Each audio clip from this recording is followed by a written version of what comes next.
Hi, everybody, and welcome to the House Salt Book Club. This is our live show for February, and we read Legends and Lattes by Travis Baldree. My name is Valides. I am at the channel. My name is Valides, and I gave this 2.5 out of 5 stars. Cool. I'm Sam. You're on my channel, Thoughts on Tomes. I think I'm landing on a 3.75 to a 4. Like it did what it set out to do. Hi everyone, I'm Paige from Paige Felicia, and I think this is a 4-star for me, solidly. Hey, I'm Connor from my dog is bothering me. From Connor O'Brien. I didn't actually finish, but currently it's sitting at like a 3.5, 3-star, depending on how cute the ending is. I'm Jordan from the Jordan Journals, and I really enjoyed it. I would probably give it like a solid 4 if I was to rate it. I'm super prepared to be the Grinch about this one. But first of all, sorry for the reschedule. We had this set for yesterday, but like 2 things happened right before the live show. So we had to do a quick scrap and reschedule. So thank you so much for bearing with us and for being here today. And before we jump into all of our thoughts and feelings on this book, Jordan actually sent a chat to our group message, and she was like, how did this get popular? So Sam volunteered to kind of take us what she knows through like the progression of this. I think especially on Book Talk maybe, but I don't know. You tell me if I'm wrong. Ish.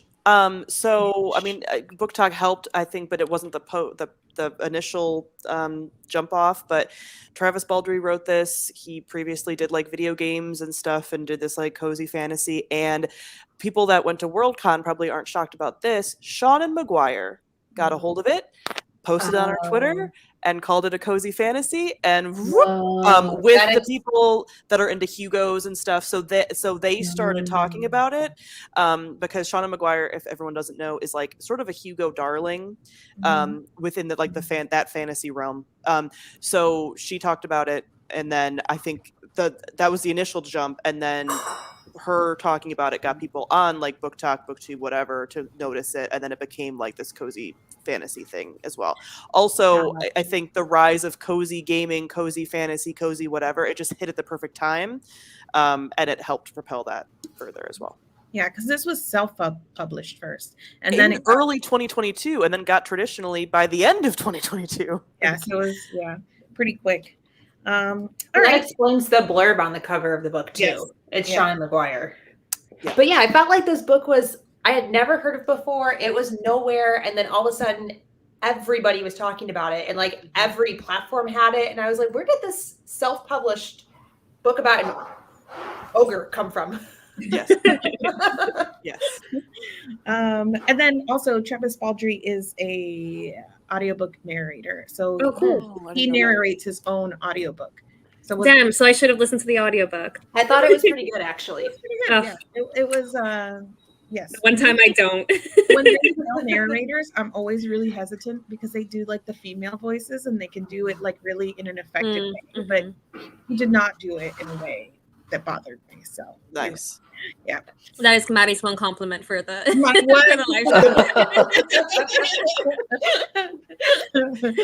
got that out the way. Let's go. No. Let's start with, I think that not only let's start where we kind of usually always start, but the primary thing here, because it's not like a ton going on plot wise, really is characters and like the found family and aspect of it all. So we'll start with our main character, Viv. I'm going to mess up all of these names, and I swear to you, I just read this. What do you guys think of Viv? Lover. Hearts. All the way. I like a big brute who thinks they're stupid but really isn't, and then like, so what this book, we'll talk about this a lot, but what I appreciated about this book isn't trying to be anything it's not. Like, it is leaning heavily into like tropes, D&D type tropes. Like these are really heavily D&D type tropes, honestly. Like cozy video game type tropes. And so this like former warrior settles down and has a found family, and again thinks they're dumb, but they're really like kind of not. Like all of that I thought was like very endearing, and also she wasn't too brutish to where it was like, oh my god, get over it. You know, like she like things moved along at like a satisfying enough clip for me with her. I think my only thing, and we'll probably talk about this when we talk about Tandry too, I would have liked a little more of the relationship stuff with her and Tandry. I thought that was like so minor. But otherwise I'm like, sweet angels all around. Yeah, I agree. Like that, you mentioning the thing about like her not being too broody, that was the part that I enjoyed, where like it could have fallen into the trope where she's like, I did all these horrible things, I don't deserve anything good. Like it could have fallen along that, which would have been annoying to read for a short of a book as it is, because you have to have that progression in a shorter period of time. But I, for the most part, liked her. Like I like that she was so trusting toward the other people who were coming into the experience, and that she let people like showed their strengths as well. It just was like a very nice reading experience to see her progression at a pace that didn't feel too quickly or like too rushed, minus the relationship element that came at half point and then was so quickly done.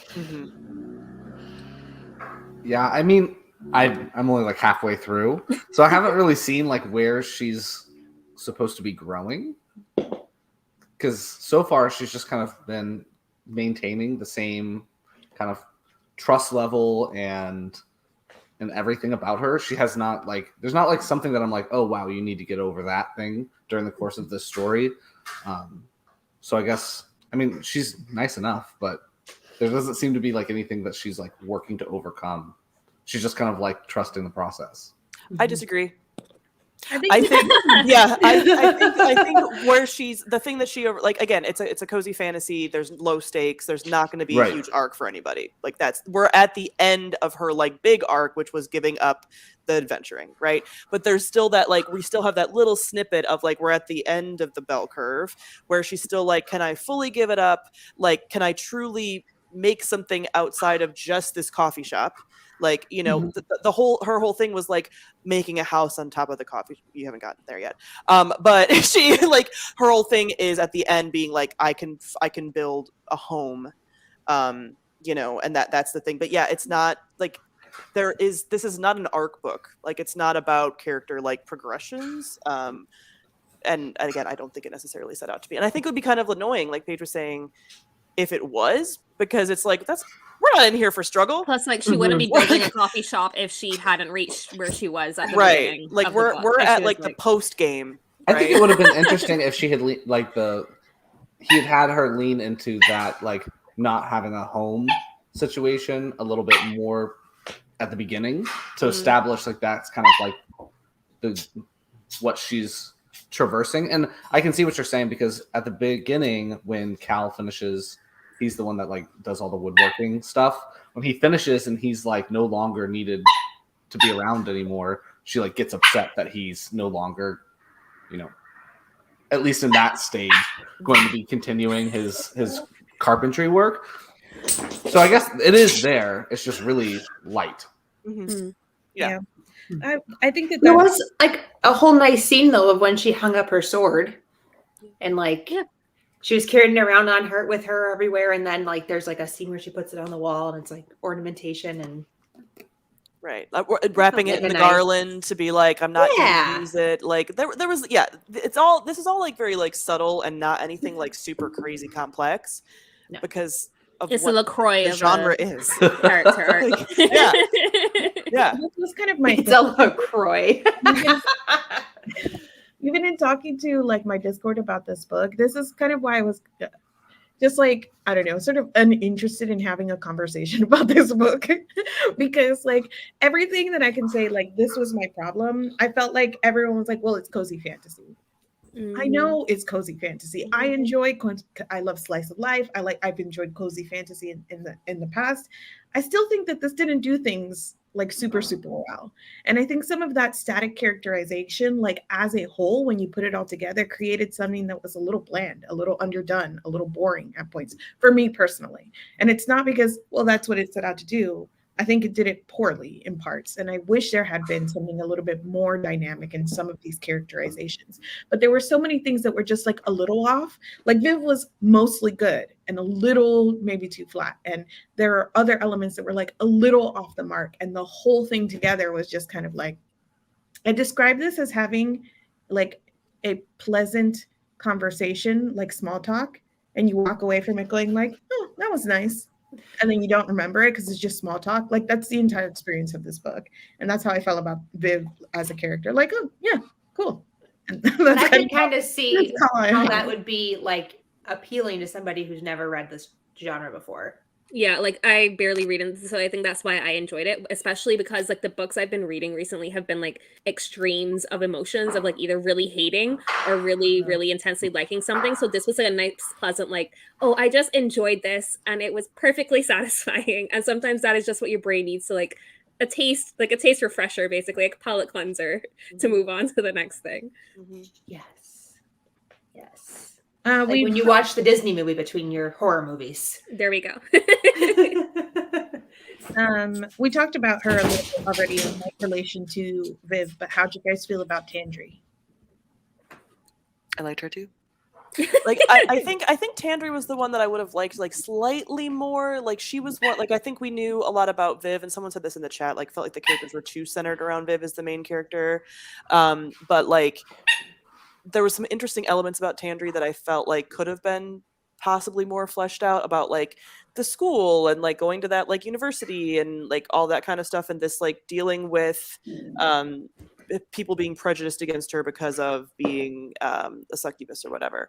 But I just, again, like these simple elements, because I knew what I was getting into and because I was like, this is what I want. Like, I was just like, oh, you know, like I wasn't left disappointed maybe from like an expectation standpoint. I don't know what it would have been, because like there's definitely other books that I would be like, oh, like this is a really like I'm mad or disappointed that like we didn't get more. But for this, I'm like, the fact that like one of her main character points is that she likes to draw on the little chalkboard thing to like name the stuff.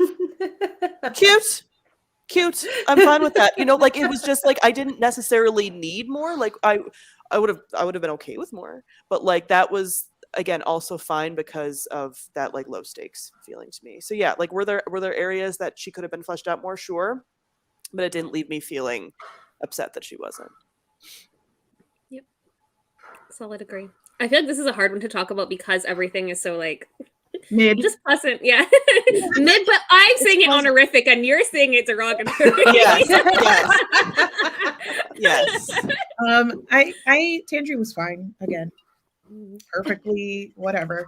There was one moment though that I was like actively not like angry, maybe just a little bit uncomfortable. And I think the story does kind of like, she apologized and she's like, I shouldn't have spoken for you.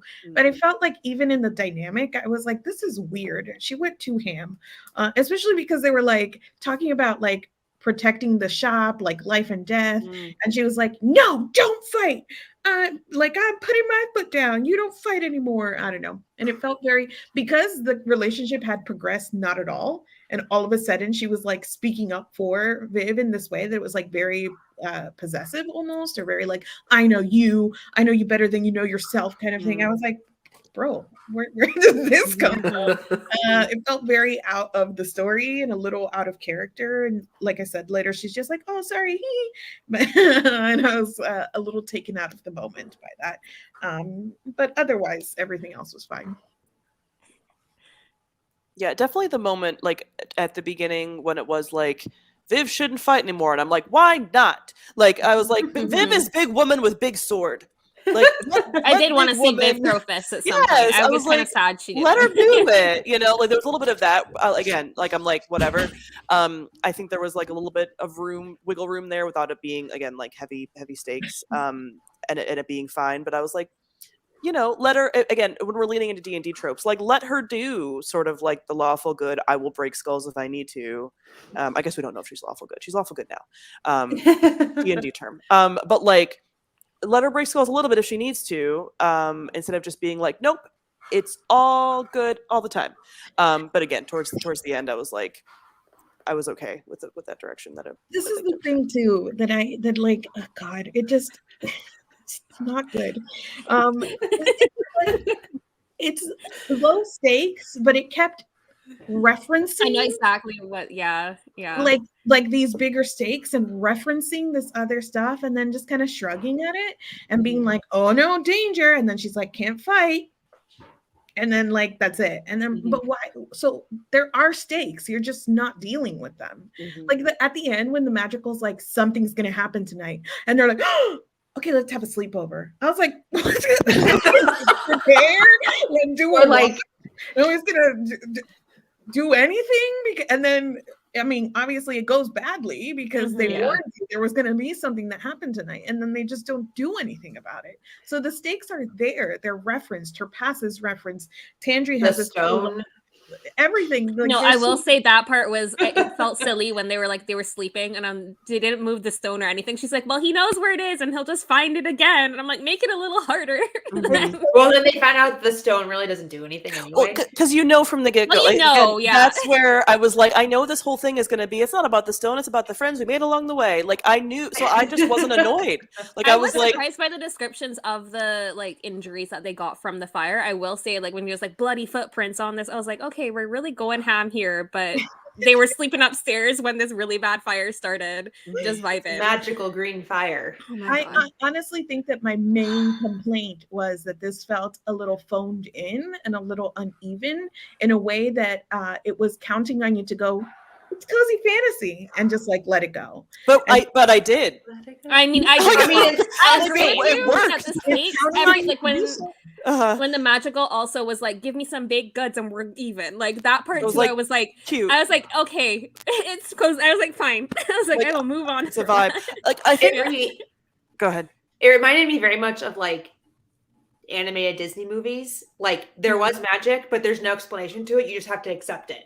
And like there are bad guys, but they have terrible motives, and you just like accept it. And at the end, you're like, "That was fun," and that was like, exactly what I signed up for. The magical is still getting everyone else on the block to pay her. Way more terrible than anybody in this. The bad guys in Disney movies are poisoning children with magical spells, putting them to forever sleep. They're like, give me a baked good right now. But that was the same energy. It was like. Or like Shrek. I don't know. I get it. I totally get it. I just feel like this book kept bringing me stakes. I didn't ask for stakes. This book gave me the stakes. It was like, hey, I'm looking at all these stakes. And then I went, never mind. And I was like, cool. Sorry. Whew. I had to get it off my chest. Yeah, get it out. Get it out, girl. I think that this was maybe Sam's favorite character because you said you could talk about them forever. Thimble. He's my angel. Oh, Thimble. he's my sweetkins. I love him. I think like again because of vibes, like so initially I thought he was just gonna be a side character where they like this little rat guy is over in the corner drinking his latte with his little hands, and I was like, that's so cute. And then they're like, he's gonna be the baker, and I was like, oh my god, like that. I was just, it was a treat, you know. And the fact that he just like again his little tropey characterization, she just whispers everything, and he's just little. And he makes delicious things. Like I just think he's very cute. I just think he's very wholesome. I think it's because I was like, oh, because I referenced when they showed him the first time. I was like, I'm gonna bring up that little character that's never brought up again in the live show because that's not gonna be anybody. And then he became the baker, and I was like, I'm surprised the cat wasn't your favorite character. I also love the cat. I also love the cat a lot. Yes. The giant cat. Yes, that cat was also a vibe. Any of the like sort of animal-like creatures, I was like, I love it. I love that we've had 2 books in a row with giant magical cats. Yeah, true. Yeah. Yes, because we're gonna be giant magical cats in next month's book. Maybe. I That should be I'm gonna find a bunch of giant magical cat books, and I'm gonna have them ready for when it's my time. And be like, yay! You're like, we're reading Animorphs, and you're like, what? I do think Thimble was cute. There seems to be consensus. Thimble was one of the highlights. Thimble supremacy, correct? Yes, Thimble's so sweet. I just again, if he wrote a short story about like Thimble and how Thimble became a baker, adorable. Oh my God, it would be yes, like I a would read Disney that. short, right? Like before, like that level of like, you remember like the Disney short with the bow? Yeah. It'd be like that. It'd be something along those lines. So like, I think that would be very adorable and cute. But Thimble was great, and I just liked how she kept being like, Thimble, I will get anything that you want because I love you. And he's like, Thank you. And only the best. We Right. will not With settle his for little anything hands. else. Right, with his little deserve it. hands. With his little hands. So when he got Oh my his God. like bigger kitchen and second oven at the end, my favorite. So Right. Yeah. much deserved. Yes. I Thimble deserves will, the world. second positive thing I will say. I did enjoy that. 2 ovens for Thimble. Can I tell you one thing I did find really annoying? I find this like mostly it's like not annoying in a way that I'm like seriously saying like I don't understand this or I'm nitpicking, but it's like a kind of humor that it didn't super land with me. We have the word for coffee. We have the word for cinnamon roll, but for some reason nobody knows what a croissant biscotti. is. Or a biscotti. A Is thimblet. it because they're not No. English-based words? Like they're from French and maybe. I don't know what biscotti's from. Listen, but don't get me into Italian, I think. listen, I'm just saying, could that have been the logic? Don't get me I'm into the giving colonizer tribute. themes of the story. Yeah. And so she's like, coffee, I tried it from those other people's and I shall bring it to the masses. Uh-huh. They could have known the word croissant. It's funny. The way that I waited the whole book for iced coffee to be introduced. No, I was like, see? "Here's Yes. iced coffee." That was the highlights for me were the menu changes. That is Yes. what I was here That was for. good. I did Yes. this point. Honestly, with the croissant, I like something in me knew that I was like, they're not going to be called croissants, they're going to be called crescents. And then it was like when it was like crescent moon or whatever, I was like, yeah, like because that croissant doesn't feel like it should be in a fantasy. Like that tracks to me. I'm like, yeah, coffee because like I maybe so I want to talk about this maybe after we talk about They call them characters. bean juice. Right, which is what some people call it. So I think the fact that like he came, so Travis Baldree comes from a video game background. This felt like a cozy video game, and most video games that are fantasy games do have coffee, but they call food other things. So for my Well- brain, I was like, of course. He could also be calling croissants crescents because Pillsbury has crescent rolls. Listen, The there was world no will never logic. know. There is no Yeah. logic. Well, I how think did I'd he get? Was be it a more thimblet upset. A thimblet. Yeah, Thimble. instead of a biscotti? Yeah. Was it? I didn't even know what those would have been called. You guys saying Yeah, it's a neither did biscotti, I. I was like, My- I don't know what that is. They were really flat and they were long and they had like Crunchy. nuts and I can berries picture in them. them. They It does crunchy. look- They yeah, dunked it in yeah. the coffee. I'm like, it has to be a biscotti. Yes. The world will I never don't- know. Right. I did want a cinnamon roll though.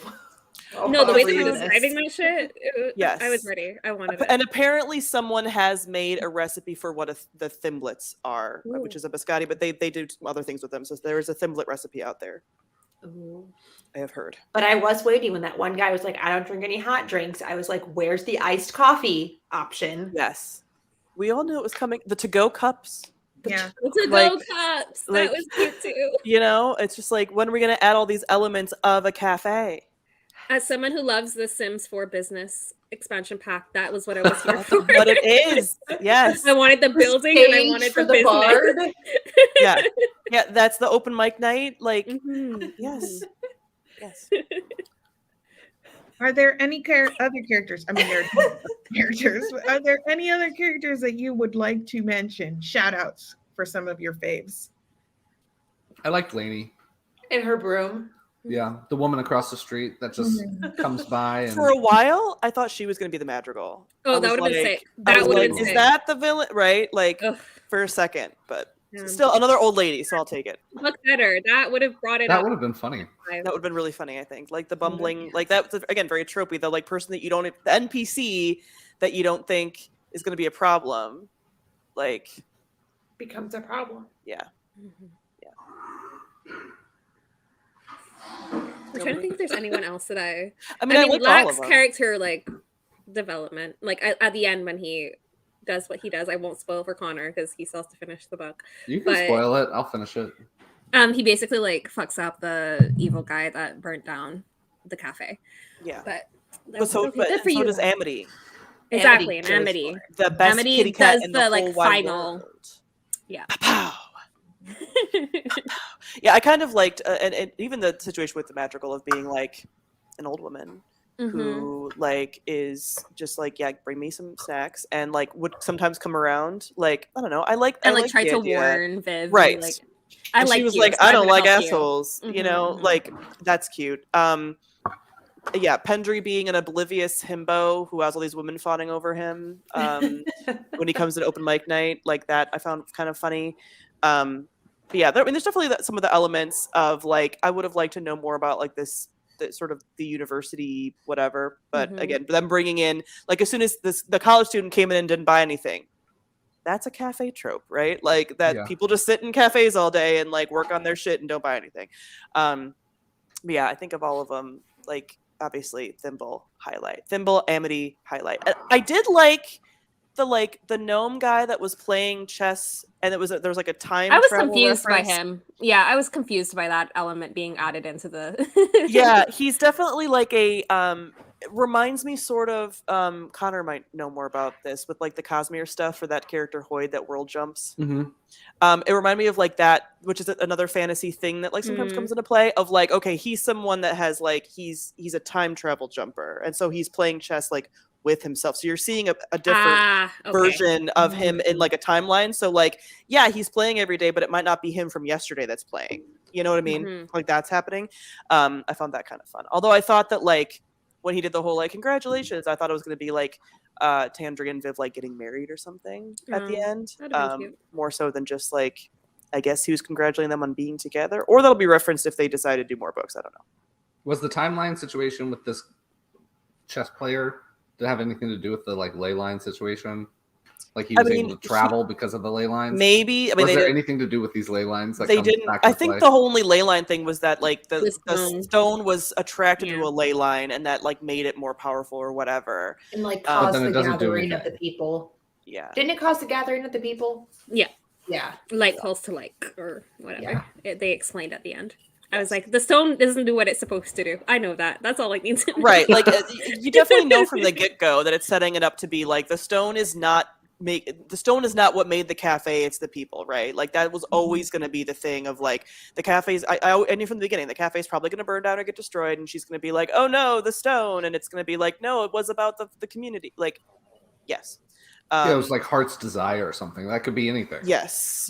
Companionship. So, right. Yes. A cinnamon roll. Yeah. Yes. I guess, I mean, we've been talking about it a little bit so far, but any thoughts on plots? Again, that was probably the thing that kept it from being like a 5 stars for me, was the fact that like there is no plot, right? It's building.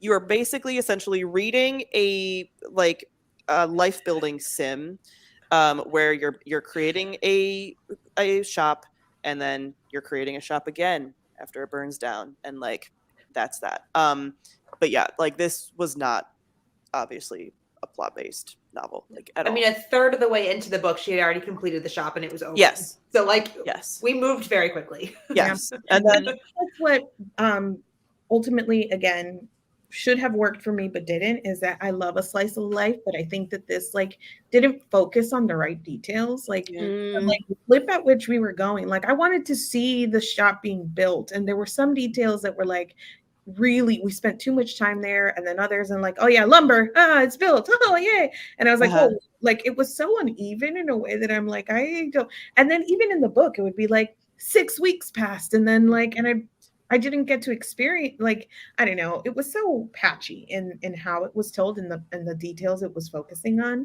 that it didn't feel like a true like slice of life, like I was actually living in it, building it. Like, yeah, it was like too fast paced to be a true slice of life.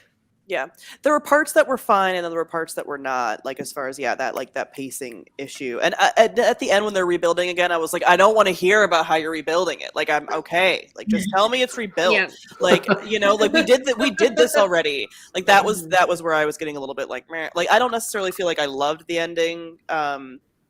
I wanted something a little bit more out of it. But yeah, there were definitely elements where it's like, yeah, could we have like maybe learned more about some of the customers and whatever, and gotten more of that like slice of life? Because I feel like this is not quite similar. I'm making the comparison anyway.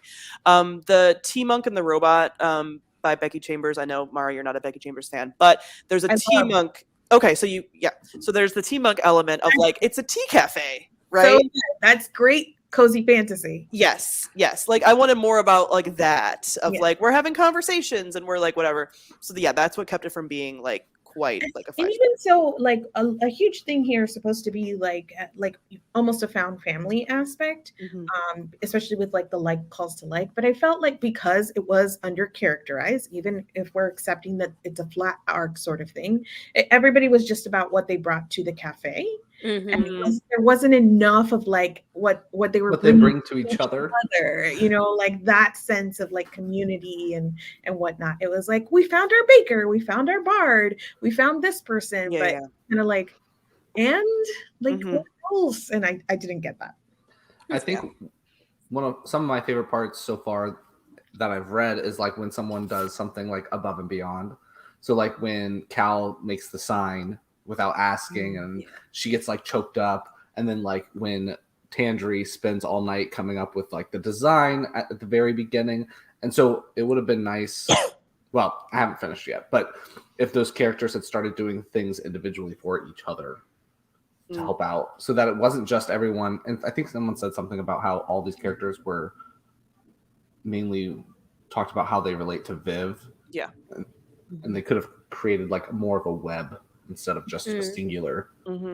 Yeah, like as you're saying that, seeing if we saw more of how they all related to each other and not just how they related to Viv, that would have been really cute too. Like, I feel like the only part that does that is that Cal knows that Tandry likes Viv and sort of hints at it throughout, like the way he like sees her hand like linger on Viv's arm and stuff. And like that was the moment where I felt like the romance was slowly being like introduced, but like that was the only part where you sort of saw like the other characters interacting with each other in that or way. like Tandry really hyping up Thimble's food, like but yeah, this still all relates to the cafe. But if there would have been some kind of like, how's your mom, I don't know, something like that would have been like, oh okay, they're like friends now, you know. Yes.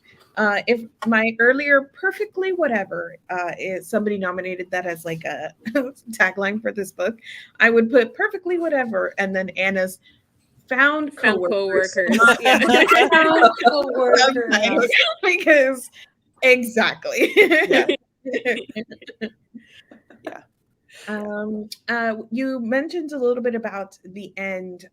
So anybody else have thoughts about how this ended? You know, the big showdown with the big bad and then the rebuild. Any other thoughts there about whether you found that satisfying, etc.? I don't know why I felt like Connor's like, not me. I don't know why I felt like the cat attacking the villain was like so aggressively violent. It was very surprising. It was very surprising. I was like, oh, so he got mauled by a giant cat. That feels very like extreme compared to the rest of the book. Well, doesn't the book start off with her ripping pulling into some buddy's like body and ripping that stone out? I forgot about that. Immediately was replaced by all thoughts of coffee. Again, while I don't need like a super developed like arc here, the whole thing is that like she came from this very violent background, and there was like lip service of like, can I put it down? But we never saw anyway. Like she doesn't wake up in cold sweats. She doesn't ever stop to think like, should I have ripped the stone from somebody's body? Like there's Where no is actual her PTSD? Where is her PTSD? It is all lip service to like one time a steak, and then nothing matters. Like never looking behind her in a dark alley waiting for an enemy. They definitely could have pulled in, like, again, because this is D&D based or whatever, fantasy trope based, like usually barbarian, like she would be like a barbarian orc, whatever. Usually they have like this berserk mode where like they can't keep, like they like go like they get pissed and they're just like, rah, Hulk, you know? Like if you had that element of like, Viv, no, the table, you know, like that, again, would have been like kind of cool. Like the Hulk. Oh my God, she goes berserk. Kind of. And knocks over a tray of cinnamon rolls, and everyone goes, right. Yes. And someone is singing to her to calm her down. Right. Oh my God. But like, as far as the ending, I feel like I wish they would have, and they mentioned it too, but like I wish with the stone they would have had Phoenix or whatever his name is, be having like attracting bad energy because his energy so rank. Like that would have been better than them like tracking him down. Like no, just let his rank energy like be his downfall. You know, that would have been, I think, a better ending. You know, hearing you talk about like D&D tropes and fantasy tropes, which, you know, I'm familiar with, and I did see them and pick them up here. This makes me realize that another thing, why this should be for me and it wasn't, is that I just don't like things that are self-referential. Just to be, this feels like the equivalent, the D&D equivalent of like Ready Player One. Ready Player One. Where I'm just gonna make references because you know them and I know them, and aren't we cool that we? Why know not? Them? But they're not. It's just they're not saying anything about the tropes. They're not expanding. They're not subverting. They're not. It's just like I know a trope and you do too. Ding. And I was kind of like, cool. And that's how I felt. Very self-referential, and that's why I feel like the humor also didn't land to me because it's just like, haha, a trope, and I was like, cool. Like. Yeah. The time when every single piece of media had something referencing to like a quintessential millennial thing, like Harry Potter or Friends or things like that. Just references.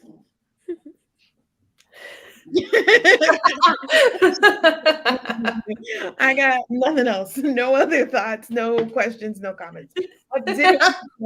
What else would you like to say about this book right here?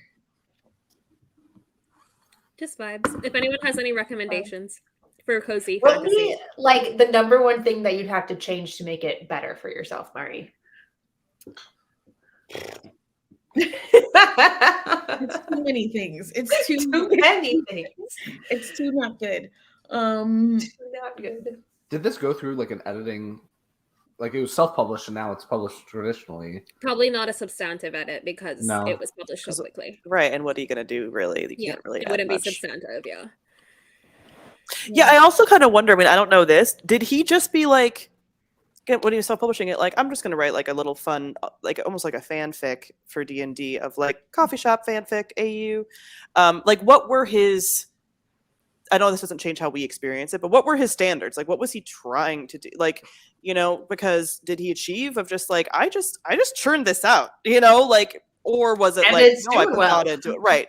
Like, I'm kind of curious if he continues in the Legends and Lattes world, like, will there be much more thought put in? Yeah. Because he's like, oh, with an actual for me now. Like, now. yes, like we're gonna do more with this, you know.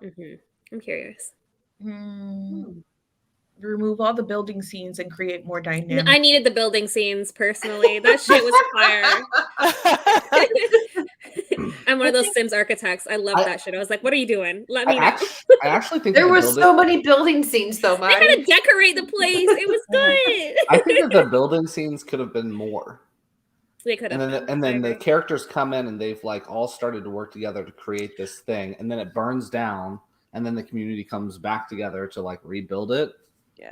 Use the building scenes for the character interactions, for dynamic character interactions. And then it being open less. Yeah. One thing needed more, but I'm like sitting here trying to figure out what one thing I would pick to give more. I don't know all of it. All of it. Is it the plot? Is it the characters? Is it, you know, whatever? Just pick one thing and give it more. Because I'm usually sitting here like, take one thing off. It was too much. Here I'm like, Jesus.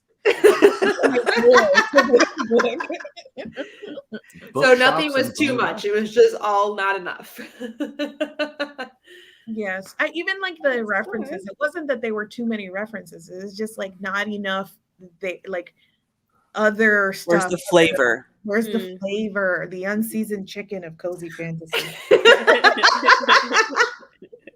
I am curious, like, what your ideal cozy, like, as far as cozy fantasy, like, that's truly like this level of like low stakes, no stakes. Because everybody's so creative. You know, like, what's so creative. What would your thing be? Like, or have you read one that's a good example? I really enjoyed Becky Chambers, the I don't know what the name of it is. I think that one had like similar vibes to this, but it also had like something to say. Like the stakes were low enough. There was a really great character interaction. It was short, even shorter than this. So it's a novella. With less space, it did more character work, more plot, more vibes, and it had something to say, right? There was a thought behind like this exploration of self and work and what you do. Like that was really well done. I gave it like a 3.5 stars. So it wasn't like perfect, but I recently read The Society for Irregular Witches. I want to read that. And the other one that I keep seeing recommended alongside this. Which I was it? really enjoyed that one too. That one felt like it had like some character progression and character interaction. It had stakes because there were things that they were fighting for and it was like important to them, but they were low stakes like for us, the reader. It wasn't like saving the world. It was like saving their little family. So the characters were super invested and we were as the readers, but it wasn't like your edge of your seat tense kind of thing. So I think that did the balance right. You just one thing needs to be the hook, whether it's the characters or the plot. Like one thing needs to be developed enough to carry you through like the coziness and the low stakes of everything else. This didn't give me one thing. It was just kind of like, I don't know. Unseasoned chicken. Yeah, that's what I said. This is definitely like this level of low to no stakes is something I couldn't read all the time. Like I get that there's some people that like love cozy fantasy and that like give me nothing. I could not do that. So I would like, I typically, someone was talking, I think it was Feed the Reader or Feed the Writer on TikTok. I forget what her name is. About, she's calling it Nazgul fantasy of like kind of creepy, grim, sort of like the T. Kingfishers, like some of those like stories where there's something like kind of creepy, weird going on, but like it's still cozy and like, you know, nothing horrible's happening, or even like a Stardust, like that level of like cozy. Yeah, is what I kind of like. That's what I could read more frequently than this. Like if you gave me a bunch of these, I'd also be like, no. Somebody mentioned, you said T. Kingfisher, and I agree. Wizard's Guide to Defensive Baking. If you guys haven't read that one yet, it is about like a place that has magic, and our main character has like a lower sort of magic. And her magic is basically that she can make dough come to life. But through a set of circumstances, she's the only wizard left in the city, and she has to defend the city with her baking magic. Oh my god, I'm adding that to my list right now. I've been hearing about it, but I didn't know what it was actually about. That's hilarious. That's very cute and adorable. What is it called? A Baker's Guide to Baker's Guide to Wizard's Defensive Baking. Guide to Defensive Baking. Yes. Wizard's Guide to Defensive Baking. I think. That is very cute. But yeah, like Nettle and Bone and some of those are all like. Nettle and Bone is also super good. But it's like darker cozy. It's that like Nazgul cozy because it's about like domestic violence. It's about there are like darker elements, but you're reading it and you know you're on this journey to go like save somebody's sister from domestic violence situation, and you're like cozy because the found family aspect is so good, so good. Still sounds like Shrek. Still sounds like Disney. Comparison, I agree. Amazing. Cool. Great. 42 minutes is good, Marty. Remember, you really on this. Yeah, you really didn't think it was gonna be more than like 20. I thought 30 we're gonna top out. Yeah. I hit you with a challenging question, and you had to think about it. Yeah. You came in, you saved the next 10 minutes. Is the Goblin Emperor cozy fantasy? It's lower stakes. Apparently. It's lower stakes, although he's like constantly about to be like assassinated, right? It's been a long time since I read that. I've heard that one described as cozy fantasy. I mean, like, yeah, I don't know what else I would say for my shelf. Becky Chambers. That's it. TJ Klune's more recent stuff would fit. Wiener. I didn't even know that. Sorry, I was distracted making sure that I had the name of the next book, but I didn't even know that the Goblin Emperor was like, it's a backlist thing. I feel like I'm hearing so much about it now that I thought it was like a newer book. No, it was popular on BookTube a handful of years ago too. It had its like its resurgence there as well. But now people, because cozy fantasy is coming up so much in Book Talk, they're bringing it back around like they always do. Like all the other things that used all to the be other popular 10 years ago, and now they're back. Yeah. Yeah. Oh, interesting. Okay. Our book for next month is The Sword of Kaigen. Is that correct? Yes. Yeah. Oh, yeah. Yeah. 24 hours on audio. How many? 24 hours on audio. It's a chunker. Guys, don't start literally late. Hour a day. Like I just want to say that in January, I finished like 2 weeks early. And this month I finished, I mean, not that early, but I did have like a whole day and a half to spare. So I finished 30 minutes before the live show, guys, yesterday. That's actually pretty good. Yeah. Right? Because normally I don't finish. Yeah. I had hours. I had like 3 hours before the live. I also good. finished it early enough. So Yeah. I will not promise that for this next one. Look at 24 hours of Connor. audio. Connor's like, Yeah. Keep in mind that this one, because it's still indie published, it's harder. Like if everyone gets books from their like indie bookstore, it might not be easy to get or possible. Like I had to go to my indie and they're like, we can't even order it. So it might be an Amazon only or a library. So keep that in mind if you're trying to read it. I feel bad because she sent me the book and I still haven't read it. Connor. Can we say the name of it one more time? I Sort think of Kaigen. It's sort of Kaigen, Kaigen. and it's by M.L. Wang. I feel bad about that one. Well, now it's my turn. Well, no, you gotta read it, Connor. That was like 3 years ago, maybe now? You got to read it and love it, Connor. I know. Now And it's then do a review. We picked the next 3 books next month, so Oh, it's Yes. on KU. Yes. Oh, yeah. So nice. next month, come and join us because we're going to be reading this book and discussing, but also we get to pick our next 3 books. And I'm It better so- be one of the fucking names because I need us to read my book. No, Paige, I don't I want need to. it. I'm I'm very scared. excited. The thing Very is, I have a excited. really good one that everyone would fucking love because I've already read it and I want you all to read it, especially you, Sam. I think this is a book for you. But then I have the fun one that would cause I chaos. want the fun one. Oh, I want the no. I know. We have to pick it twice. Oh my I can god. redeem myself. Marty puts only Paige's name in the I'm like, cup. It's Paige Oh my Jordan. gosh. We'll do it fair. We'll keep it ethical. yeah. Oh, we didn't answer our final question. Are you guys planning to read the prequel for Legends and Lattes? I might at some point. I'm not in a hurry. Yeah. I won't get it where it first comes out. But like if I'm like, oh, I want something that's vibes, amazing. Okay, I'll grab that. Not the same as this, right? No, that's just No. that's just a short story. That's just a fun story. It's Okay. literally just pages to fill. Yeah. Yeah, Okay. Oh, wait. Is it just like to fill pages? basically. Uh, I miss these. that's a no for me, dog. About me. That's fair. That's so fair. I might, depending on if I like the ending. Jordan? Yes. I will probably read it. This was a good empty brain book to read.